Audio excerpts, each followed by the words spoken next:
But American Renaissance, I just had a poke around. I know very little about them, but wouldn't you say it's fair, or maybe you don't think it's fair, to call them a white supremacist organization?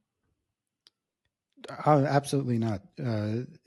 White supremacy suggests that you think that whites should be in charge of non-whites. It should be supreme over other races. So I would call them a white nationalist organization. Mm-hmm. So they feel that they identify with whites as a group, and think that the ideal situation would be one in which whites were living in their own area with very few non-whites, which is not my thing. But that if you say that's hate, then you've got an awful lot of hate groups, non-white hate groups in the United States. I see what you mean. So this kind of leads, seamlessly into, I think what people were talking about a lot on the forums, and what I thought people found most objectionable, in the beginning part of your essay, you talked about it being a big tent movement, it being sort of a social club, that kind of thing, and not really leveraging political power. But what you think is at the heart of wokeness is this idea that inequality can be explained purely by social forces, and biological and genetic forces or causes are never allowed into the discussion. And that if we do not protect the right of people to do research in these areas, to speak on them, and we don't actually have them in Heterodox Academy, then we're not truly heterodox. And, you say that this is sort of the root of wokeness, is this refusal to acknowledge some of these causes. So, why do you think race and race differences are really central to this issue? So wokeism is the consequence of taking the egalitarian thesis seriously.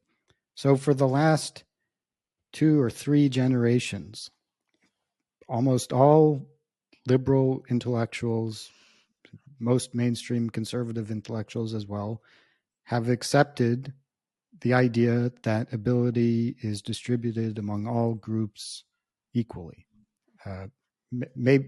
Definitely races, perhaps sexes as well. And yet the disparities between races persist. So how do you explain that? That raises a political problem. People want to know, why is this group not doing as well as the other group?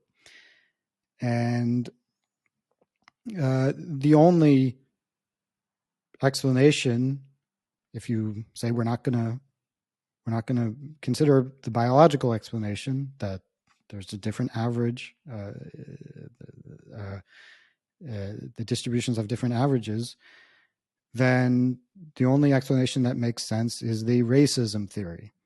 Now, of course, conservatives, the mainstream conservatives, have their own sociological explanations, that it's the result of bad liberal policies, or Democrats are the real racists, or whatever it is, and those are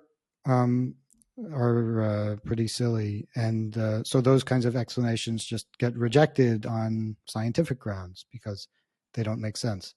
So, but for everybody else, you see the disparities. There's no explanation except racism, but we can't really find a lot of examples of racism, and certainly nothing that could explain these phenomena.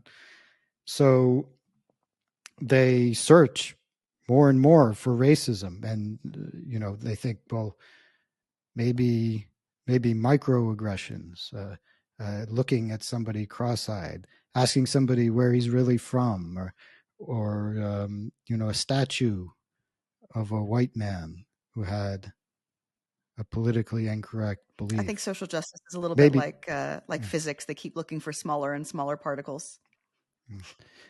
Yeah, well, they have to, and then the difference being that in the woke case, it's pseudo scholarship, but so they have to attribute, tremendous destructive power to these very small cases of supposed or imagined racism, and then that leads to very extreme responses and cancellations and censorship. And that is pretty much inevitable. If you really take this idea seriously, African Americans and Japanese Americans have exactly the same, they're born exactly the same. And it's some sociological force that causes significant differences in outcome. Then I think it's inevitable that you're going to get wokeism. Now, a lot of people, liberals, who accept the empirical premise that motivates wokeism, they don't like where we ended up. They don't like living with the threat of cancellation and having to walk on eggshells and all that. So they would like to just turn the clock back to 2011 and pretend that the last several years didn't happen. But it's not going to work. And unless you're allowed to criticize the core belief underlying wokeism, then there's no point. Yeah. We're not going to get anywhere. Yeah. So if you take the racism thesis seriously and you don't see any overt racism or very much overt racism in policies, for the last several years, then you have to look for, smaller and smaller instances of racism, or even things like implicit bias, which is now a big explanation. I did some grant review training, and I was taught about implicit bias, which was awkward given that it's not very well replicated, or not replicated at all field. So if you take this racism thesis seriously, then it also causes you to want to cut off any critique of the racism thesis, because the critique of the racism thesis causes disparities in and of itself, right? And that's a major macroaggression. Yeah. You can't. There's just no way that people are going to allow that if they believe that is harming society. You're going to get censorship. If you allow people to follow these ideas to the logical conclusion. Yeah. And Heterodox Academy, so because this is the foundation of wokeism and really the academic and political left establishment, so that's why there's such an extreme taboo on this particular issue, talking about the genetic basis of differences. So yeah, if Heterodox Academy, now, as I mentioned in the article, Jonathan Haidt is a very informed guy. He knows all this stuff. Yeah. He said it. It's public information.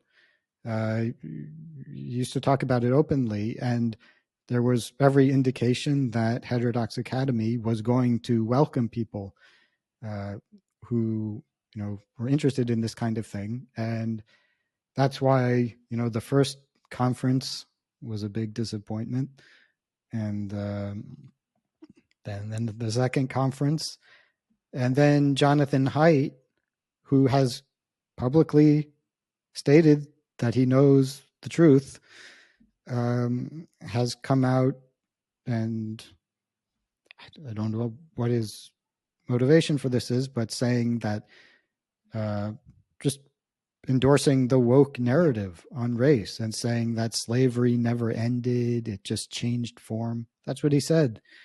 And and that just before that, he was saying just different groups might have different interests. He's saying that was the alternative, but now he's just gone full. I think it's ironic when East Asians don't do this very much, but when Jews endorse this kind of idea, because obviously Jews have endured some degree of persecution. If Jews were doing very poorly, they were overrepresented in prisons. If they were overrepresented in, if they got poor test scores or whatever, it'd be very easy to say something like, well, criticism of Israel is causing Jewish children to perform, poorly. But nobody says stuff like that, because that's actually not what's happening. And so it's quite telling that Jews are so overrepresented in the academy. Their quote unquote lived experience shows that this kind of discrimination and prejudice actually doesn't make a huge difference to academic achievement, and yet they espouse this racism thesis on the basis not just of not great external evidence, but contrary to their own experience, right? Look, I mean, there are so many problems with the racism explanation for these differences. One of the most obvious being that it doesn't seem to work, or works very differently for different groups. Yeah. The racism. Yeah. Racism makes Chinese people perform excellently. I met Jews who, they went straight from pogroms to Dachau, and then, they walk out, and then then doesn't seem to have a